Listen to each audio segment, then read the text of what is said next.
Nous bénissons le Seigneur pour cette journée qu'il nous donne. Le deuxième mercredi selon notre calendrier. Ce mercredi au courant duquel il veut encore nous parler. Il nous a donné comme thème du mois: prépare-toi au retour du Seigneur. Que quelqu'un dise: prépare-toi au retour du Seigneur. Que quelqu'un dise: je me prépare au retour du Seigneur. Amen. Nous avons vu mercredi passé le thème intitulé « Respecte le Seigneur ». Aujourd'hui, le Seigneur nous donne le thème même du mois « Prépare-toi au retour du Seigneur », première partie. Amen. Nous croyons que nos cœurs sont disposés. Nous croyons que le Seigneur va encore nous enseigner. Nous croyons qu'il va encore faire des choses extraordinaires. Nous croyons que c'est le temps de renouvellement de notre intelligence. Que quelqu'un dise Amen. Alors, nous avons enseigné une fois là-dessus. Nous pouvons encore rendre cet enseignement disponible. Il y a une chose que le Seigneur n'a pas donnée à l'homme. Vous savez ce que c'est, hein? C'est le temps, ou la maîtrise du temps.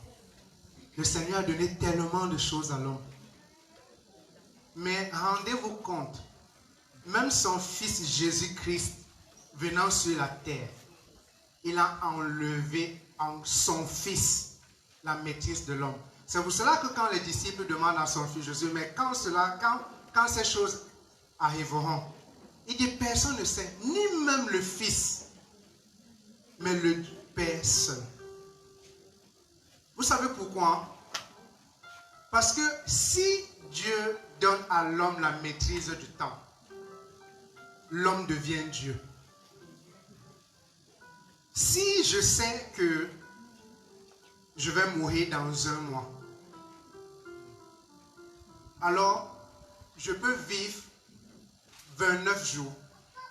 Et le 29e jour au soir, je me repens et j'entre au ciel. Est-ce que vous vous rendez compte? Finalement, ça ne servira à rien de venir ici. Mais parce que je ne connais pas le temps, j'ai besoin d'être éveillé. Rappelez-vous, il disait que veillez et priez, car vous ne savez ni le jour ni l'heure. Car le Fils de l'homme viendra comme un voleur. Et si le maître de la maison savait à quel moment le voleur viendrait, il veillerait.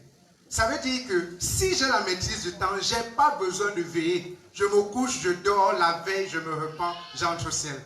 Mais que quelqu'un dise gloire à Dieu, je n'ai pas cette maîtrise. Alors c'est pour ça qu'il nous dit prépare-toi au retour du Seigneur. Nous lisons. Il est important de savoir dans quelle saison tu es. L'enseignement que nous venions de faire nous l'a rappelé. Le Seigneur fait avancer son œuvre sur la terre. Et comme un navire en plein voyage, il a un trajet à parcourir avec son peuple. Amen. Il fait des escales et transporte chaque fois une génération de personnes pour vivre chaque étape du voyage. Tu es en principe dans la seconde phase du voyage. Entre l'escale 2 et l'escale 3, nous allons revenir dans l'image. Et dans ce voyage, ce qui est extraordinaire, c'est que nous entrons dans un bateau, comme de l'époque de Noé. Et ce bateau-là, c'est Jésus-Christ. Amen. Maintenant, ce qui est fabuleux, qui est aussi souvent true pour nous, c'est que c'est le bateau qui a le GPS. Et c'est le bateau qui sait là où il va. Toi, le passager, tu imagines. Est-ce qu'on se comprend? On va parler ici. Bon. Ceux qui ne sont pas encore allés à Paris comme moi, mais qui iront, amen. Un jour. Bon, pas pour changer de nationalité. Notre pays est bien. Amen. En fait, si c'est le temps du voyage, j'imagine géographiquement, parce que j'ai fait les cours de géographie, là où se trouve Paris, je sais que Paris c'est la capitale de la France. Mais je ne connais pas le trajet. Je ne connais pas quand l'avion décolle, s'il part tout droit, s'il tourne à gauche ou s'il tourne à droite. Alors, nous les hommes, qu'est-ce qui se passe? C'est que on sait bien qu'on arrive à la vie éternelle, à la félicité céleste. Mais quand l'avion décolle, dès que l'avion tourne un peu à gauche, on dit, ah, tu nous amènes où là? Mais c'est l'avion qui connaît le trajet. Que quelqu'un dise, Christ seul connaît le trajet. Parce que Christ est le chemin. Alors je me laisse dans les bras de Christ. Mon frère, cette parole ne le dit pas de la bouche. Dis-le avec le cœur. Alors répète avec le cœur. Je me laisse dans les bras de Christ. Je me laisse dans les bras de Christ. La période pendant laquelle le Saint-Esprit aide le peuple à arriver à l'escale 3. Alors, il y a ce voyage. Christ est le bateau, Christ est l'avion. Mais c'est le Saint-Esprit maintenant qui me permet d'avoir le passeport, qui me permet d'avoir le visa, qui me permet d'accéder dans cet avion. Amen. Il joue un rôle déterminant. Il habite dans ton cœur pour t'aider à supporter le temps d'attente qui semble long. Que quelqu'un dise qui semble long. Qui semble long. On a parlé déjà de ne pas connaître le trajet. Mais imaginons maintenant que quand tu es à l'aéroport, on te dit oui, tu pars à Paris. Mais on ne te dit pas dans combien de temps l'avion va arriver. Alors quand tu fais 4 heures, c'est encore tolérable. Et que tu fais 8 heures. Mais que vous faites un jour, là tu te demandes si ce n'est pas les gars de Ben Laden qui ont pris le commande de l'avion et qui sont en train de terminer quelque part que tu ne sais pas. Mais comment Paris est si loin comme ça? Mais en réalité, c'est Christ seul qui connaît le temps. Amen. Et ce qui est encore extraordinaire, c'est que ce temps n'est pas défini par la distance, mais c'est défini par la personne et par ce qu'il veut faire de toi. Amen. C'est encore pour ça que une sœur peut venir à Christ. Un mois après, Christ lui donne un époux. Toi, tu es à Christ, ça fait 3 ans, 5 ans, tu n'as pas d'époux. Et tu n'arrives pas à comprendre.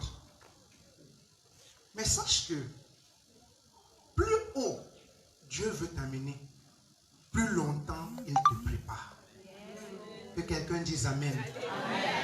Ton entraînement pour faire les 100 mètres que tu faisais à l'école pour le BPC, ce n'est pas le même entraînement que Usain Bolt fait. Toi, tu t'entraînes pendant 30 minutes. Lui, il s'entraîne pendant 4 ans pour aller faire les Jeux Olympiques.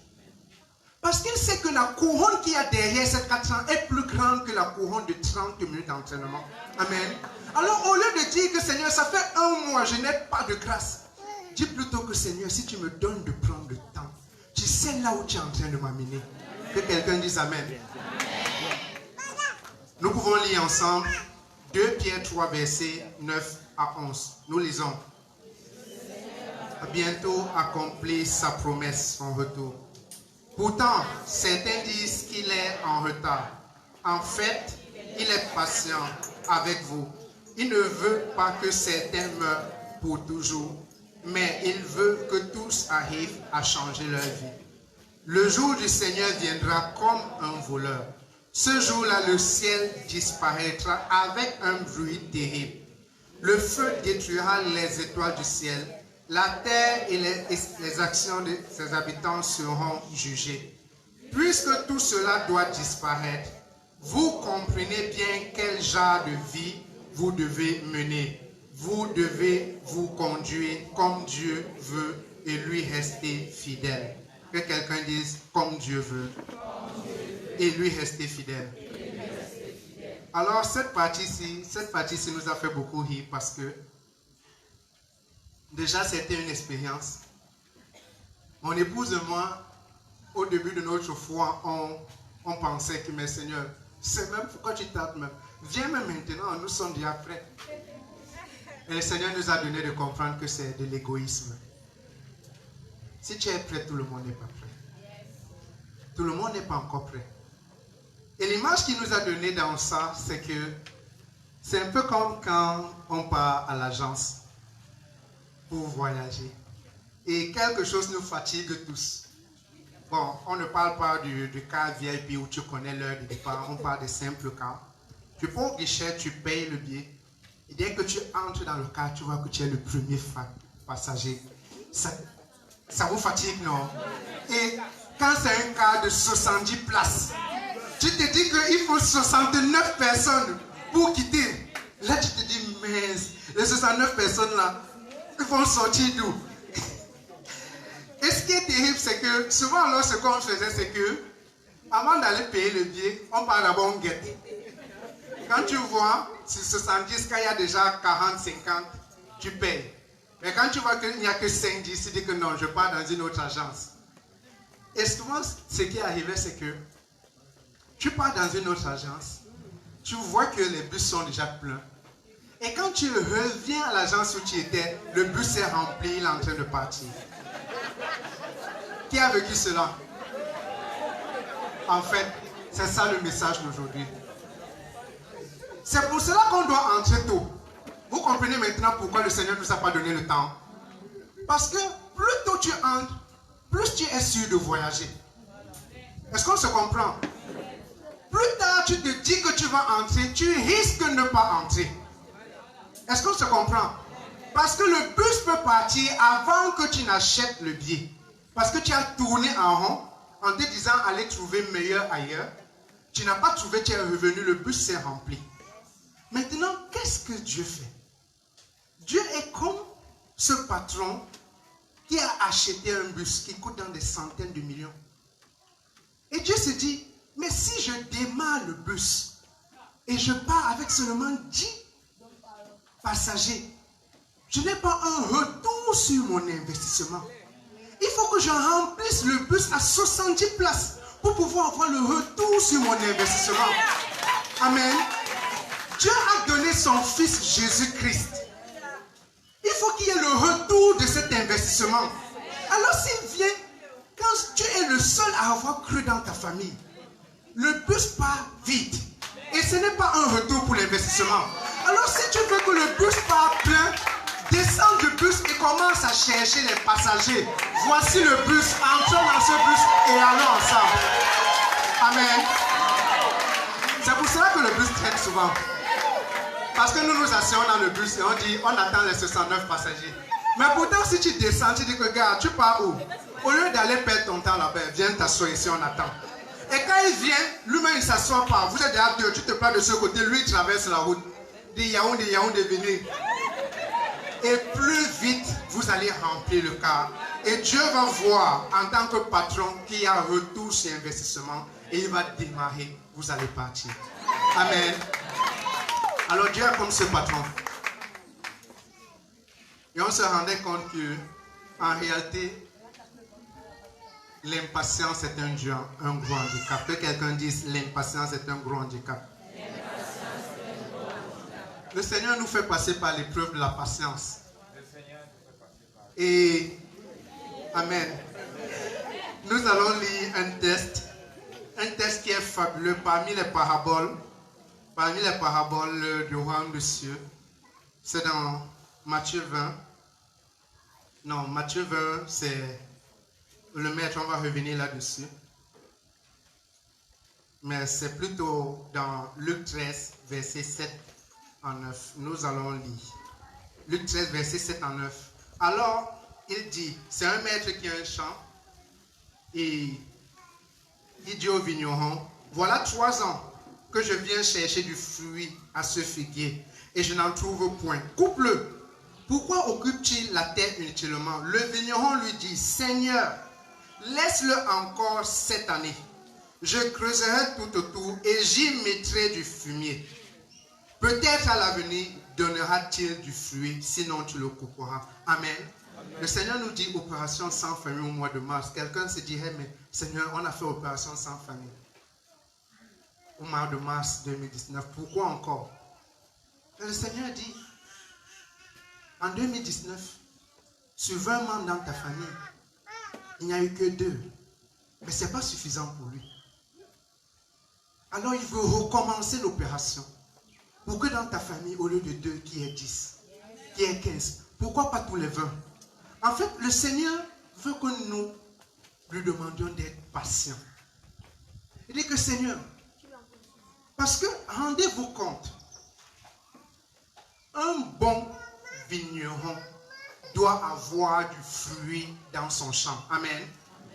Alors lui, de dire que la terre est sèche, la terre est aride, c'est un alibi. Mais pour un bon vigneron, il n'est pas content. Est-ce qu'on se comprend? Qu'est-ce que ça veut dire? Ça doit susciter dans mon cœur, moi, époux, ou moi, épouse, ou moi, enfant. Oui, je suis sauvé. Mais Seigneur, je ne veux pas que le jour où tu ouvres le livre de vie, que le nom de mon Père ne soit pas dedans. Mais comment peux-tu dire que tu aimes ton Père et que tu ne penses pas au fait que le jour où on ouvrira le livre de vie, son nom ne sera pas dedans? Comment tu peux dire que tu aimes ton époux, tu aimes ton enfant? Son nom doit être dedans. Alors dis, Seigneur, si tu veux venir maintenant, donne-moi encore un mois, Seigneur, pour que j'aille encore parler et reparler, pour que j'aille encore témoigner par ma vie. Parce que je veux que le nom de mon époux, quelqu'un avec qui je dors sur le même lit pendant des années, je veux que son nom soit dans le livre. Amen. C'est ce que le Seigneur veut qu'on ait. Qu'on dit, Seigneur, attends encore un peu. Et c'est ça que nous exprimons tout à l'heure en disant que quand on pensait que le Seigneur vient, le Seigneur nous a de comprendre que c'est égoïste. Parce que tout le monde n'a pas encore compris. Amen. Que quelqu'un dise, je parlerai. Laisse le Saint-Esprit t'aider et régner dans tous les domaines de ta vie pour que la troisième escale ne te surprenne pas. Profite donc de la dispensation permanente de la grâce divine. Amen. Amen. Que quelqu'un dise, je profite. Alors pour ceux qui étaient là dimanche passé, nous avons fait un schéma ici, nous avons présenté avec le début qui est la création du monde, la fin qui est la félicité céleste. On a parlé des étapes. Et dans ce chemin, pour ceux qui n'y étaient pas ou pour ceux qui étaient, nous rappelons cela dans ce chemin. Escale 1, Jésus vient, naissance. Escale 2, Jésus part. Le Saint-Esprit vient, mort, résurrection, descente du Saint-Esprit. Que quelqu'un dise Amen. Amen. Et on a mis toi, Jésus-Christ revient enlever l'Église. Amen. Amen. On a un peu expliqué la dernière fois que le nœud, la nouvelle alliance ne commence pas par la naissance de Christ, mais par la mort et la résurrection de Christ. Amen. Parce qu'il fallait qu'il exprime par sa mort et sa résurrection le prix déjà qu'il paye. Il faut savoir que Christ a payé le prix par rapport à la parole de Dieu qui disait que tout homme qui est péché est digne de mort. Mais en profondeur aussi, Christ a, excusez le terme, mais comprenez, Christ a payé le prix même au niveau de Satan. Parce que en péchant dans le jardin d'Éden, Adam et Ève ont livré, ont marié toute leur descendance à Satan. Alors il fallait que Christ donne une dot qui soit plus grande que la première pour que la créature soit libérée. Amen. Donc c'est à ce moment. Donc ça veut dire que je ne suis plus redevable. Que quelqu'un dit je ne suis plus redevable envers Satan. Ce point est très important. Une petite parenthèse. Quand tu pêches, tu n'es pas pour autant devenu le fils de Satan. Parce que l'enfant qui est désobéissant reste l'enfant de son père. Est-ce qu'on se comprend? Le rôle de l'enfant, c'est de reconnaître son tort et de demander pardon à Dieu et de recevoir l'amour de Dieu. Maintenant, qu'est-ce que Satan fait? Satan te donne de croire que parce que tu as péché, tu n'es plus dans la maison. Parce que tu as péché, tu dois être jeté dehors. Mais rendons-nous compte, un bon père ne laisse pas son enfant qui a volé dormir dehors. Il met l'enfant dans la maison, il fouette même l'enfant, mais l'enfant dort dans la maison. Amen. Alors c'est aussi à nous de dire que Satan, je sais que j'ai péché, je sais que j'ai blessé mon père, mais ce n'est pas pour autant que Dieu va me chasser de la maison, me faire dormir dehors pour que je sois ta proie. Je retourne voir mon père. Alors même s'il me châtie, je sais que ce châtiment, ce n'est pas pour ma mort. Ce châtiment, c'est pour mon bien. Parce qu'aucun père terrestre ne punit son enfant pour le mal de son enfant. Amen. Mais Dieu est plus grand que le meilleur père terrestre. Amen. Donc ça nous donne cette assurance de croire que même si nous avons fait quelque chose qui n'est pas bien, on doit toujours revenir vers le Père. Que quelqu'un dise, je reviens vers le Père. Amen. Tu fais partie de la deuxième étape du voyage. Tu es de la génération des apôtres, de l'après-Pentecôte, Paul, Pierre, Jean, etc. Vous êtes dans la même barque et votre escale à tous, c'est l'escale 3. Nous lisons ensemble 1 Thessaloniciens 4, verset 16 à 17. On entendra un signal, la voix du chef des anges, le son de la trompette de Dieu. Alors le Seigneur lui-même descendra du ciel. Ceux qui sont morts en croyant au Christ se relèveront de la mort les premiers. Ensuite, nous qui serons encore vivants, nous serons emportés ensemble avec eux sur les nuages, en montant vers le Seigneur pour le rencontrer. Et ainsi, nous serons avec le Seigneur pour toujours. Amen.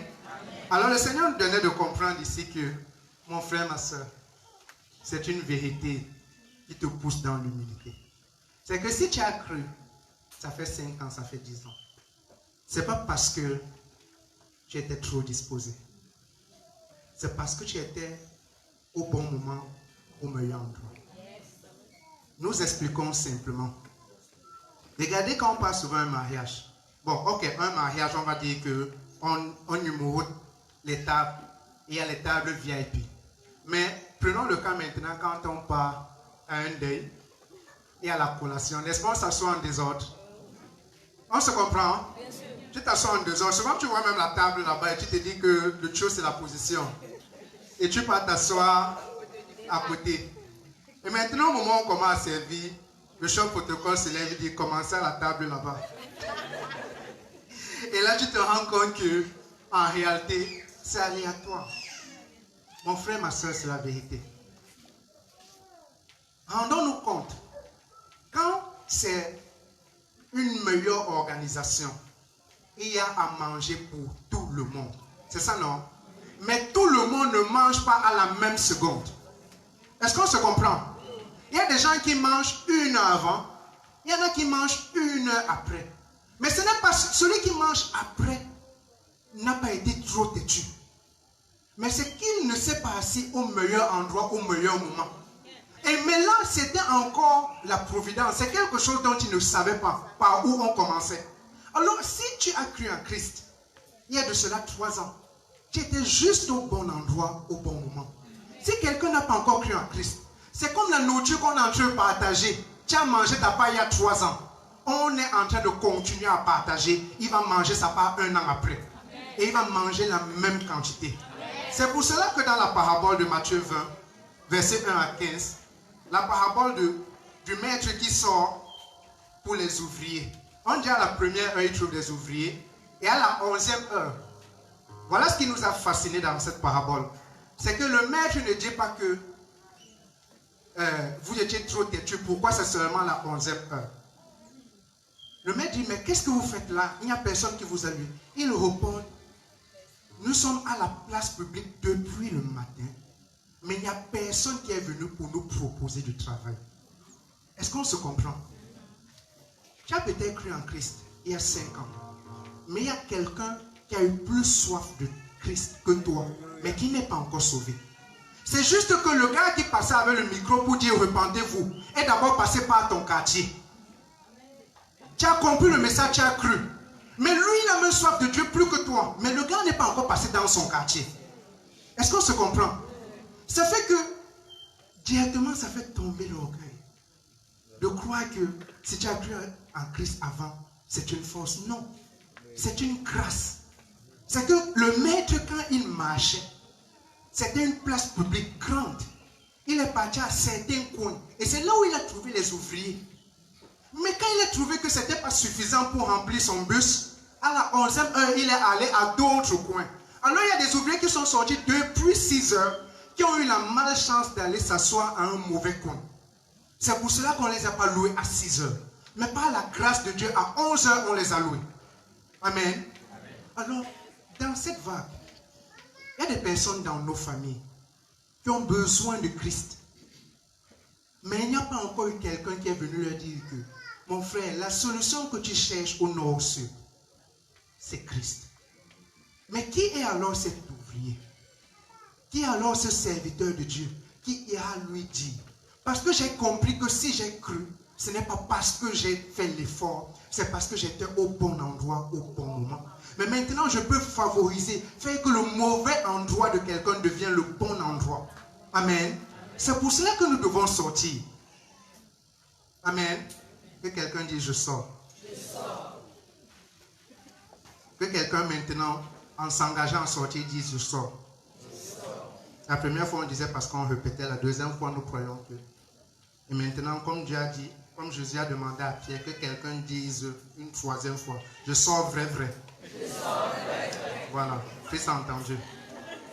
Dans cette phase de voyage avec Dieu, c'est le Saint-Esprit qui est à l'œuvre puissamment. C'est lui qui t'aidera à arriver à l'escale 3. Nous lisons ensemble Jean 16, verset 7. Pourtant, je vous dis la vérité, il vaut mieux pour vous que je parte.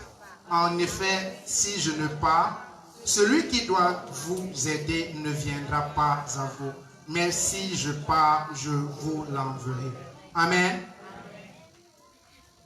Nous aurons l'occasion d'expliquer ça une autre fois. Mais même les disciples ne nous ont pas précédés.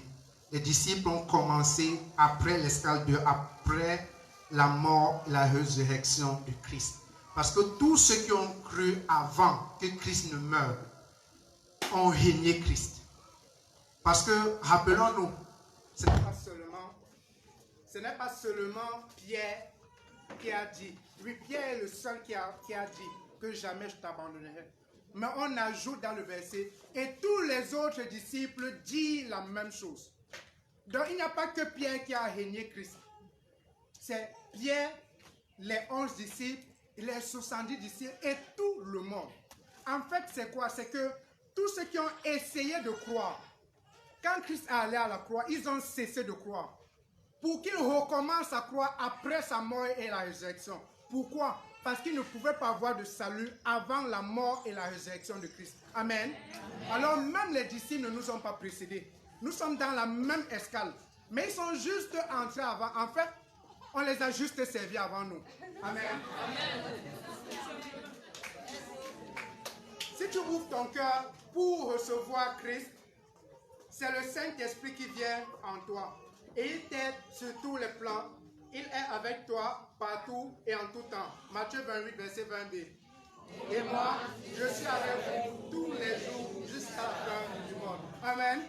Cette partie-ci va encore nous faire rire, mais c'est extraordinaire. C'est que, justement, quand on organise un événement, parlons d'un mariage, il y a 300 invités, 2 buffets. Ça veut dire que sur chaque table, 150 personnes doivent passer. 150 personnes, c'est au moins 1 heure, voire 1h30.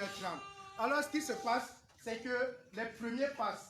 Maintenant, pour aider les autres à attendre, on met une musique douce. Amen.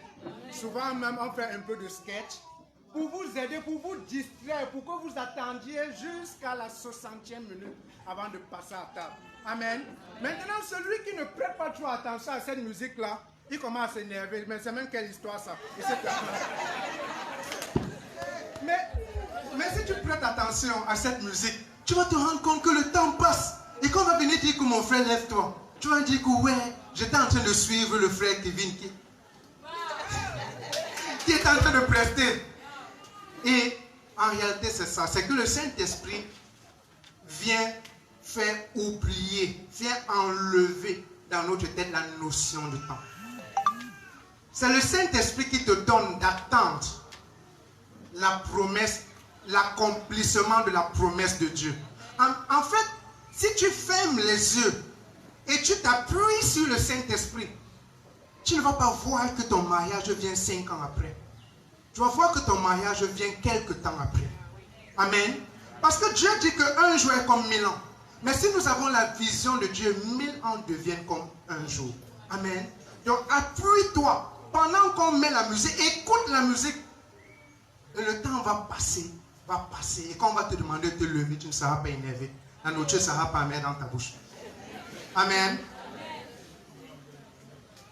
Crois qu'il vit en toi, que tu parles en langue ou pas. Nous n'avons pas le temps et nous ne voulons pas entrer dans des polémiques.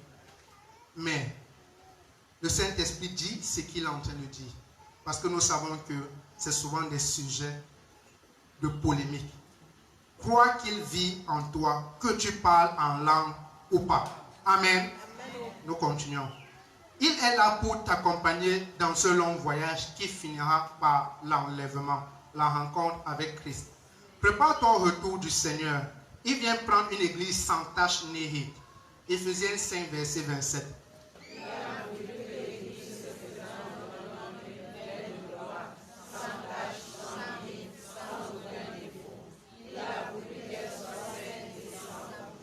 Amen.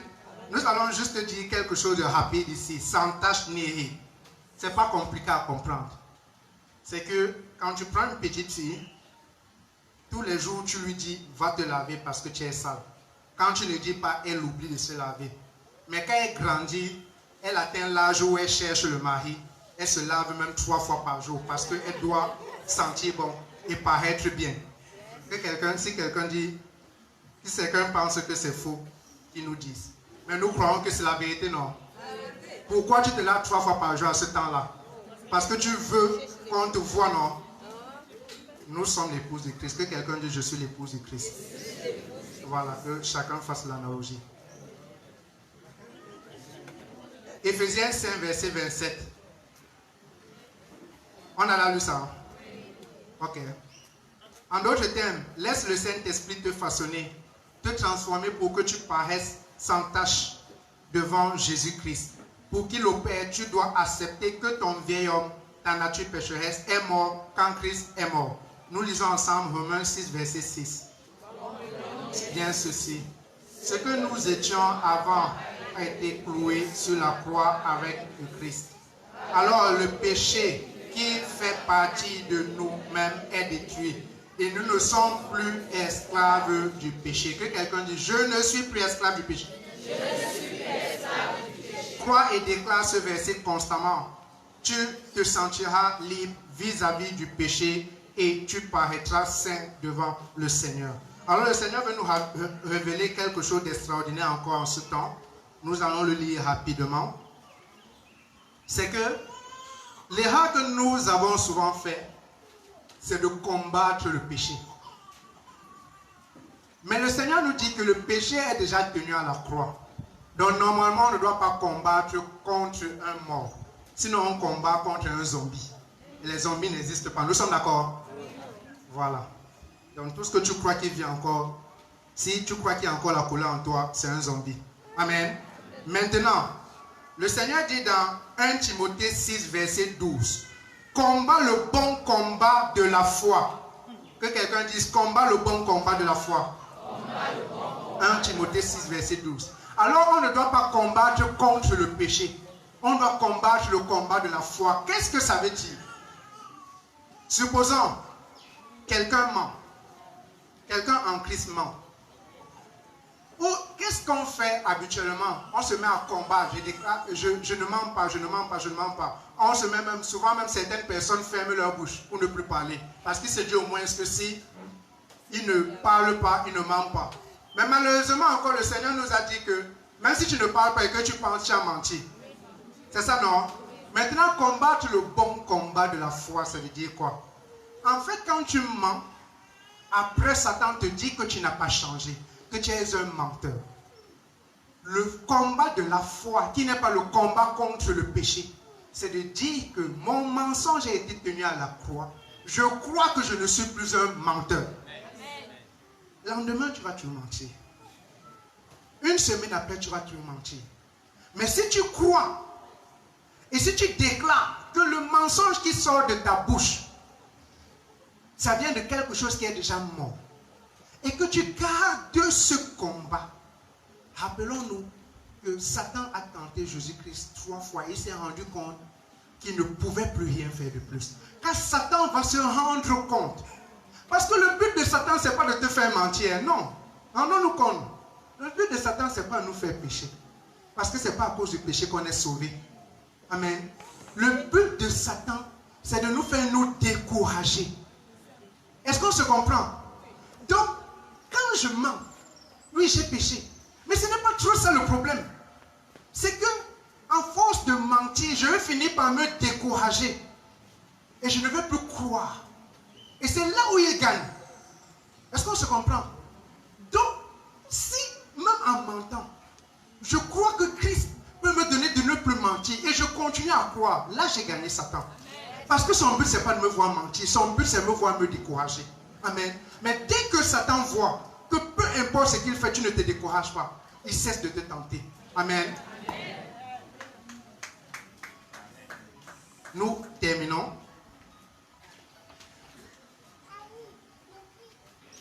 Quand il déclare ce verset constamment, tu te sentiras libre vis-à-vis du péché et tu paraîtras saint devant le Seigneur.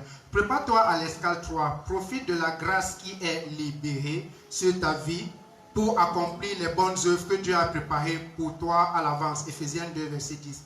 Ne crois pas que tu as assez de temps. Nous lisons ensemble Éphésiens 5, 15 à 16. Prenez garde de vous conduire avec circonspection. Non comme des insensés, mais comme des sages. Rachetez le temps, car les jours sont mauvais. Amen. Circonspection, c'est la prudence, c'est la vigilance. Amen. Alors mon frère, ma soeur, tu peux te lever avec foi. Que ce ne soit pas seulement ton corps qui se lève, mais que ton âme et ton esprit se lèvent aussi. Amen. Et pendant que nous parlons, commence à parler à ton âme. Il dit que dis à ton âme que tu as compris le message du Seigneur. Tu as compris ce que Dieu t'a dit aujourd'hui. Et que tu rentres étant une nouvelle personne, recréée en Christ. Que tu rentres étant comme ce véhicule qui entre dans une station de lavage et qui est débarbouillé totalement. Déclare que tu rentres avec la force du Saint-Esprit. Déclare que tu reçois cette force. Déclare que tu as besoin de cette force pour ne pas te décourager. Tu as besoin de cette force pour marcher dans la patience. Tu as besoin de cette force pour te relever, peu importe le nombre de fois que tu es tombé. Tu as besoin de cette force pour croire en ce que Dieu a dit et attendre son accomplissement. Déclare que tu te prépares au retour du Seigneur. Et nous prions ensemble. Père, j'ai besoin de toi. Par le Saint-Esprit, aide-moi à me préparer pour le retour du Christ et à demeurer prêt. Et à demeurer prêt. Et à demeurer prêt. Au nom de Jésus-Christ. Amen. Acclame pour le Seigneur.